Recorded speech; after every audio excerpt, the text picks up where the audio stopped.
નમસ્કાર વાલા વિદ્યાર્થી મિત્રો, કેમ છો? મજામાં ને? આજે આપણે જોવાના છીએ ધોરણ 10 સામાજિક વિજ્ઞાન વિકાસ પરીક્ષાલક્ષી અસાઇનમેન્ટ પ્રથમ પરીક્ષા માટે, બરાબર.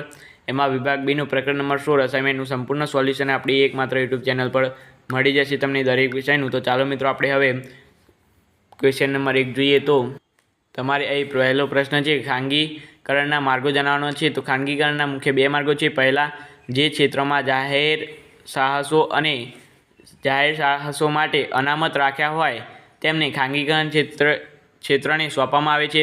બીજો છે કે રાજ્ય સંચાલિત એકમોની માલિકી રાજ્ય પોતાની પાસે રાખે અને તેનું સંચાલન ખાનગી કંપનીઓને સોંપે, અથવા સંચાલન રાજ્ય પોતાની પાસે રાખે અને માલિકી ખાનગી કંપનીઓને સોંપે છે, બરાબર.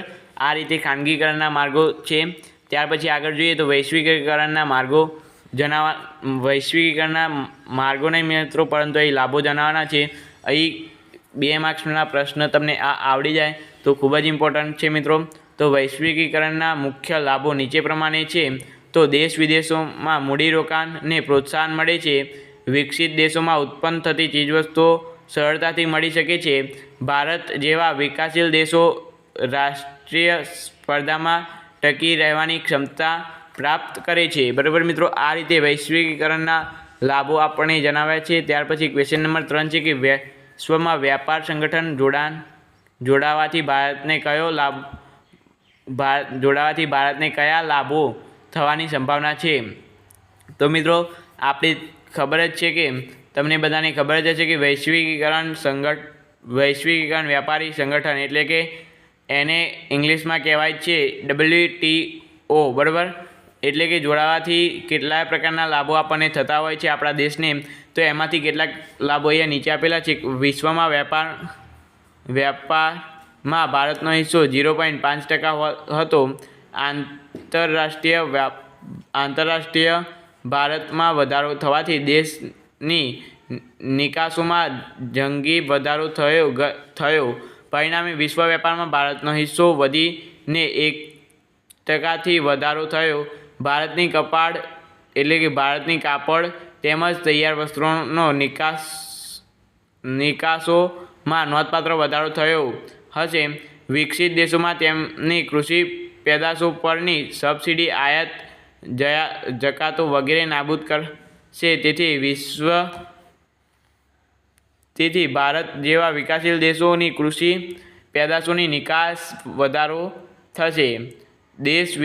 દેશની નિકાસો વધારવાથી આયાત પરનું દબાણ હળવું થશે, જેથી દેશના વિદેશી હળિયામણમાં વધારો થશે, બરાબર મિત્રો.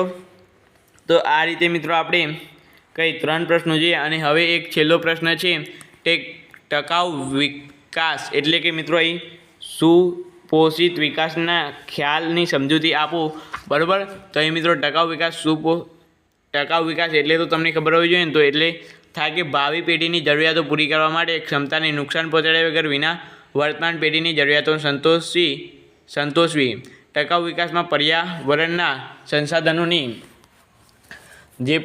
સંસાધનો હોય છે તેમને કાયમી જાળવણી પર ભાર મૂકવામાં આવ્યો છે. આપની આસપાસના પર્યાવરણ પર પડેલી ગંભીર અસરોને કારણે ટકાઉ વિકાસનો ખ્યાલ વિકસ્યો છે. આજની પેઢીને સાધેલો વિકાસ ભવિષ્યમાં ટકી શકે તેમ નથી. વર્તમાન પેઢીને સગવડો ભાવિ પેઢીને કદાચ પ્રાપ્ત થાય તેમ નથી, એવી શંકા સેવાઈ રહી છે.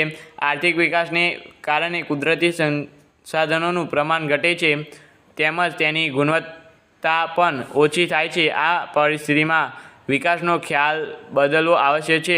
વર્તમાન સમયનો આર્થિક વિકાસ અને તેને કારણે પર્યાવરણ પર થતી અસરો તેનો અભ્યાસ ટકાઉ વિકાસના ખ્યાલ હેઠળ કરવામાં આવે છે. તો મિત્રો, અહીં આપણે ચેપ્ટર નંબર 16ને પણ અહીં પૂર્ણ કરીએ છીએ. હવે ચેપ્ટર નંબર 1 છે મારા ખ્યાલથી, બરાબર. હવે 17મું ચેપ્ટર બાકી રહ્યું. એ 17મા ચેપ્ટરમાં પણ 4 થી 5 પ્રશ્નો છે. એ આપણે એનું સોલ્યુશન બીજા વિડીયોમાં જોશું. વિડીયો ગમ્યો હોય તો લાઇક, શેર અને સબસ્ક્રાઈબ કરવાનું ભૂલતા નહીં. આપણે મળીશું નવા વિડીયો સાથે. Thank you so much. Video તમારો ખૂબ ખૂબ આભાર.